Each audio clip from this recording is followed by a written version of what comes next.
हजारों गोलियों से ना मरने वाला सुल्तान राही सिर्फ एक गोली का शिकार हो गया। आज हम बात करेंगे ऐसी शख्सियत के बारे में जिसके बाद पाकिस्तानी फिल्म इंडस्ट्री यतीम हो गई, जिसके बाद पाकिस्तानी फिल्म इंडस्ट्री को वो अरूज हासिल ना हो सका जो उसकी ज़िंदगी में था।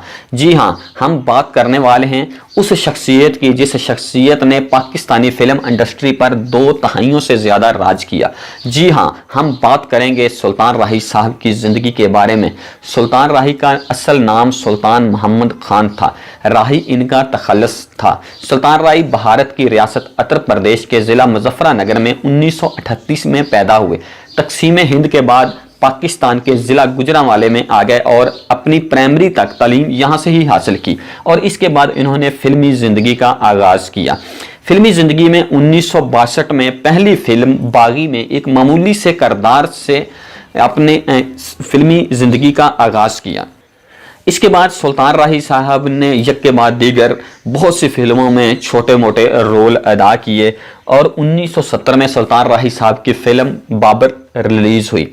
फिल्म बाबर में सुल्तान राही ने एक बदमाश का किरदार अदा किया जिसके किरदार को बहुत सराहा गया। इसके बाद फिल्म बेनों ने की नज़रें सुल्तान राही पर पड़ना शुरू हो गईं। 1971 में सुल्तान राही की फिल्म बशीरा रिलीज हुई जिसमें सुल्तान राही ने एक डाकू का किरदार अदा किया। इस किरदार ने सुल्तान राही को शोहरत की बुलंदियों तक पहुंचा दिया। इसके बाद सुल्तान राही की फिल्म वहशी जट रिलीज हुई तो सुल्तान राही पाकिस्तानी फिल्म इंडस्ट्री के बड़े अदाकारों में शुमार होने लगे। फिर 1979 में सुल्तान राही की फिल्म मुस्तफा कुरैशी के साथ मौला जट रिलीज हुई जिसको आज तक पाकिस्तान की फिल्म इंडस्ट्री की सबसे बड़ी फिल्म समझा जाता है। इस फिल्म में सुल्तान राही और मुस्तफा कुरैशी की जोड़ी को बहुत पसंद किया गया। फिर एक वक्त आया कि पाकिस्तानी फिल्मों में 95% फिल्में सुल्तान राही की होती थीं। सुल्तान राही के बगैर फिल्म की कामयाबी को मुश्किल तस्वर किया जाता था। इतनी शोहरत के बावजूद भी सुल्तान राही साहब बिल्कुल मगरूर इंसान ना थे बल्कि बहुत सादा इंसान थे। ज़मीन पर बैठकर खाना खाते और ज़मीन पर ही सो जाना पसंद करते थे। वो तहज्जुद गुज़ार इंसान थे। 5 वक्त की नमाज भी पढ़ते और बाकायदगी से तहज्जुद भी अदा करते। इसके अलावा सुल्तान राही साहब ने 7 हज अदा किए और कई मसाजिद भी कायम की। सुल्तान राही ने अपने घर में भी मस्जिद बना रखी थी।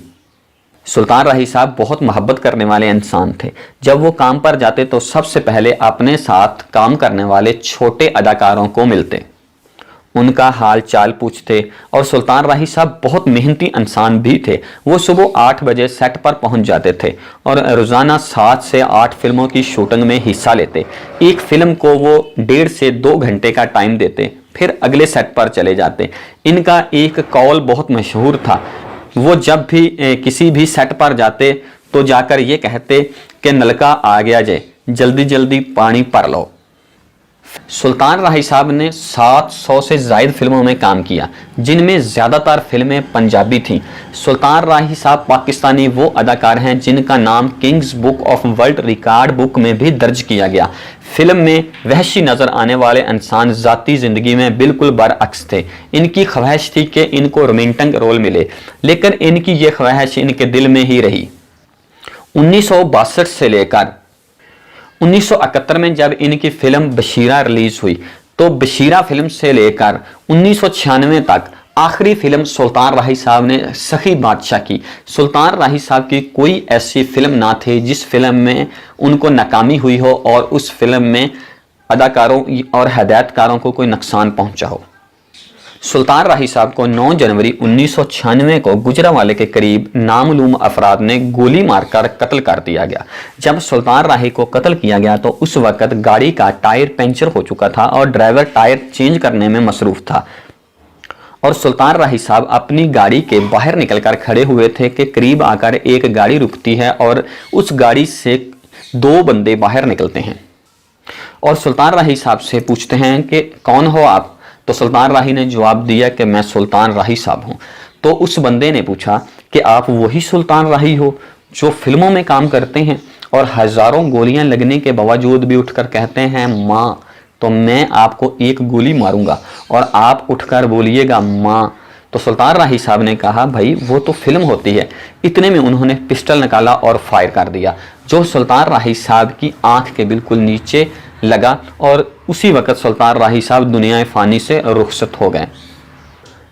یہ بھی کہا جاتا ہے کہ سلطان راہی صاحب کو قتل کروانے میں آصف علی زرداری کا ہاتھ ہے، جو کہ امریکہ میں ایک ہوٹل تھا۔ سلطان راہی صاحب کی جو پراپرٹی تھی تو آصف علی زرداری اس ہوٹل کو خریدنا چاہتے تھے، لیکن سلطان راہی صاحب کے انکار پر سلطان راہی صاحب کو قتل کروا دیا گیا۔ اس بات میں کتنی صداقت ہے یہ تو اللہ ہی جانتا ہے، لیکن بہت سے لوگوں کا یہ خیال ہے کہ سلطان راہی صاحب کو صرف اسی وجہ سے قتل کروایا گیا۔ بہرحال جو بھی ہوا یہ تو خدا ہی بہتر جانتا ہے، لیکن ہماری دلی طور پر یہ دعا ہے کہ سلطان راہی صاحب کو اللہ تعالی جنت الفردوس میں اعلیٰ سے اعلیٰ مقام عطا فرمائے۔ آمین ثم آمین۔